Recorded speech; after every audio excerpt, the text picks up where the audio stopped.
1987ல இந்த கிராமத்துல ஒரு பெண் இருந்தாள். அவ்வளவு அழகா இருந்தாள். எல்லாரும் அவளை பார்க்க திரும்புவாங்க. அவளோட பேரு சொல்லுங்க, எந்த 30 செகண்ட்ஸ் உங்களுக்கு பிடிச்சிருந்தது? அவளோட வீட்டையும் குடும்பத்தையும் இழந்துட்டாள். அவளுக்கு இன்னும் இருந்தது அவளோட கைகளில் இருந்த வளையல்கள் மட்டும்தான். அவ அசையும் போது அவை சப்தம் எழுப்பும். ஒரு மாலை அவள் யோசனையில் மூழ்கியிருந்தாள். அவளோட கால் பாசி படிந்த கல்லில் சறுக்கியது. ஒரு நொடி அவளோட உடல் பின்னோக்கி பறந்தது. அவளோட முடியும் சாரியும் மேலே பறந்தது. பிறகு அவளோட தலைப்படியில் மோதி உடைந்தது. அவளோட தங்க வளையல் உடைந்தது. டிங் டிங் பிளிங். கிராம் முழுவதும் எதிரொலித்தது. தேவியோட ரத்தம் கல்லில் பரவியது. அவள் மூச்சு விடுவதை நிறுத்தினாள். அந்த இரவில் கோவில் மணி தானாக 3 முறை அடித்தது. இருளின் ஆழத்தில் அவளின் உடைந்த வளையல் அசைய ஆரம்பித்தது.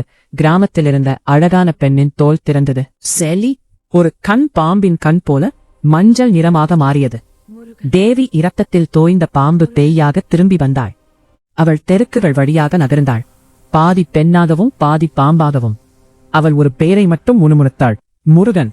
அவன் தூங்கும்போது அவன் நெஞ்சில் ஒரு கனமான எடை அழுத்தியது. அவன் கண்களை திறந்த போது தேவியின் தேயமுகம் அவனுக்கு மேலே இருந்தது. அவள் பருக்களில் இருந்த இரத்தம் அவன் உதடுகளில் சொட்டியது. காலையில் முருகன் தரையில் இறந்து கிடந்தான். அவன் கண்கள் பயத்தில் உறைந்திருந்தன.